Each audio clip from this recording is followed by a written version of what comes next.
আমরা একটা সরকারের পতন ঘটিয়েছি, যে সরকারটা একটা ফ্যাসিস্ট শাসন জারি করতে চেয়েছিল, অনেকটা সক্ষম হয়েছিল। গুম, খুন, অত্যাচার, নির্বিচার হত্যাকাণ্ড, বিরোধী মত দমন, নানাভাবে বিভাজন সৃষ্টি, নিষিদ্ধ করা, এই সবগুলো তার অস্ত্র ছিল। লুটপাট করা অভূতপূর্ব হয়, একটা দেশের অর্থনীতির অর্ধেক ফোকলা করে দিয়েছে। এই যে শ্বেতপত্র কমিটি, তারা বলল $238 বিলিয়ন বাংলাদেশে লুট করে পাচার করে দেওয়া হয়েছে। অর্থনীতির আকারই কিন্তু $500 বিলিয়ন কাছাকাছি, সেটার হিসেবের মধ্যে গন্ডগোল আছে। কাজেই যে দেশের অর্থনীতি $500 বিলিয়ন কাছে হিসেবে গন্ডগোল আছে, তার $238 বিলিয়ন যদি লুট হয়ে পাচার হয়ে যায়, বোঝেন কিভাবে একটা ব্যবস্থা কায়েম করেছে লুটপাট করে, ভাগ বাটোয়ারা দিয়ে ক্ষমতার বিভিন্ন খুঁটিগুলোকে লুট করার সুযোগ দিয়েছে। সেই লুটের ভাগ নিয়ে 15 বছর ধরে গুম করে, খুন করে, ভয় দেখিয়ে, বিভাজন সৃষ্টি করে এবং নিষিদ্ধের আওয়াজ তুলে তারা আমাদের শাসন করেছে। এখন আমরা যখন নতুন যাত্রা করতে চাইছি, আমরা তো এই শক্তিটার বিরুদ্ধে লড়াই করছি। এই ব্যবস্থা যেটা তারা কায়েম করেছিল, সেটা কি এখনই বদলে গেছে? বদলে যায়নি। এই ব্যবস্থার পক্ষে যারা কাজ করেছে তারা সবাই বদলে গেছে, বদলে যায়নি, তারা এখনো আছে। বাংলাদেশের রাষ্ট্র ব্যবস্থার, এমনকি সমাজের বিভিন্ন স্তরে, এমনকি ক্ষমতার কেন্দ্রীয় জায়গাগুলোতেও তাদের অবস্থান আছে। ন্যায় বিচার ছাড়া কোনো দেশ এগোতে পারে না।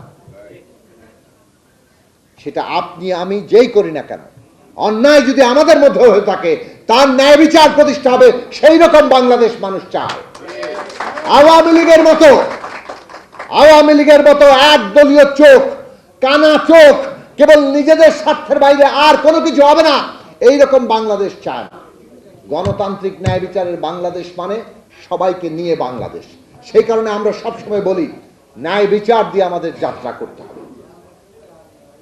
এবং সেই ন্যায় বিচার, যেমন গত 15 বছরে যত গুম খুন হয়েছে, যত নির্বিচার হত্যাকাণ্ড হয়েছে জুলাই আগস্ট পর্যন্ত, যত লুটপাট হয়েছে, ক্ষমতার অপব্যবহার হয়েছে, সেটার যেমন ন্যায় বিচার, তেমনি আমরা 1971 সাল থেকে 53 বছর বাংলাদেশ ভুলে যাইনি।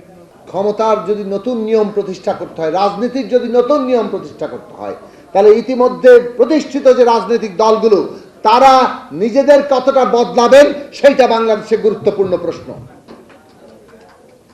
এবং বাংলাদেশের নতুন গণতান্ত্রিক শক্তি কতটা দাঁড়াবে, সেটাও বাংলাদেশের গুরুত্বপূর্ণ প্রশ্ন। এই প্রশ্নগুলোর মধ্য দিয়ে আমরা আগামী দিনে প্রবেশ করতে পারি। এগুলো শুনতে অনেকেই রাজি না। আমরা গত কয়েকদিনে, 5 মাসে যা দেখছি, ক্ষমতার প্রতিদ্বন্দ্বিতা হবে। গণতন্ত্র মানে ক্ষমতার প্রতিদ্বন্দ্বিতা, কিন্তু ক্ষমতার প্রতিদ্বন্দ্বিতা জনগণের সম্মতি, জনগণের ভালোবাসার মধ্যে দিয়ে আপনাকে অর্জন করতে হবে।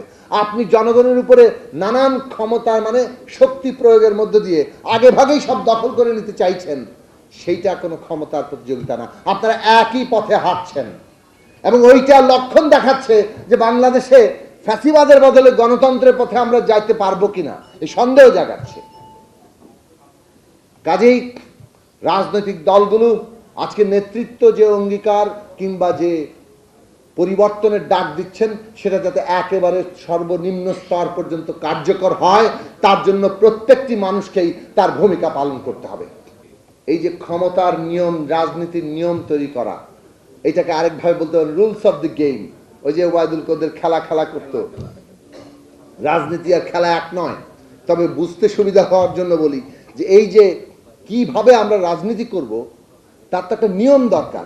নিয়ম ছাড়া আমার কাছে নিয়ম আছে, বাকি সবাইকে মাঠের বাইরে ঠেলে দাও, এটা তো কোনো রাজনীতি হলো না। তাহলে এই নিয়ম যদি আমাদের ঠিক করতে হয়, এটা সকলের জন্য প্রযোজ্য। এখানে যতগুলো রাজনৈতিক দল আছে, যারা এসছে, প্রত্যেকের জন্যই প্রযোজ্য। আরো রাজনৈতিক দল আছে। তাহলে রুলস অফ দ্য গেম যেহেতু সকলের ব্যাপার, আমাদেরকে সেটা নির্মাণ করতে হবে এবং এই কাজের জন্য আমাদের যে জাতীয় ঐক্য, এটা রক্ষা করা দরকার। এটা হচ্ছে আমাদের সকলের কমন স্বার্থ, এই কারণে আমাদের ঐক্য রক্ষা করা দরকার। আমাদের লক্ষ্য একটা অন্তর্ভুক্তিমূলক বাংলাদেশ।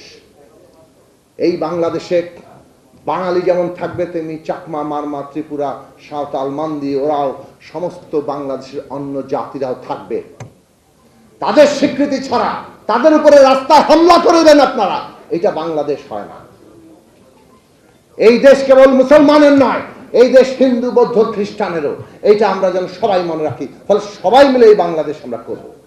এই দেশ কেবল পুরুষের নয়, নারীর এবং অন্য যে কোনো লিঙ্গীয় পরিচয়ের, এটা আমাদের সবার মনে রাখতে হবে। এই দেশে যে রাজনৈতিক বিশ্বাসী যে অর্জন করুক না কেন, রাষ্ট্রের কাছে সে নাগরিক হিসেবে তার অধিকার পাবে। যতক্ষণ না পর্যন্ত সে অন্যের উপর জবরদস্তি কিংবা অন্যায় করছে, ততক্ষণ পর্যন্ত রাষ্ট্র তার অধিকারের সুরক্ষা দিবে। জীবন চর্চা যার যেরকম হোক না কেন, রাষ্ট্র তাকে নাগরিক হিসাবে দেখবে। এই সকল মানুষের অন্তর্ভুক্তিমূলক বাংলাদেশ আমরা চাই। আগামী নির্বাচনটা হওয়া উচিত সংবিধান সংস্কার সভার নির্বাচন। সংস্কারটা হবে জনগণের সম্মতির ভিত্তিতে, এবং সংস্কারকৃত সংবিধান হবে জনগণের ইচ্ছা এবং অভিপ্রায় প্রকাশ।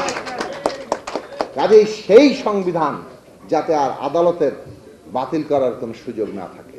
আদালতের কাজ হবে সেই সংস্কারকৃত সংবিধান যেটা জনগণের ইচ্ছা এবং অভিপ্রায়ের প্রকাশ, তার সুরক্ষা দেওয়া, তার অভিভাবকত্ব করা। সেই জায়গা আগামী নির্বাচন হওয়া দরকার।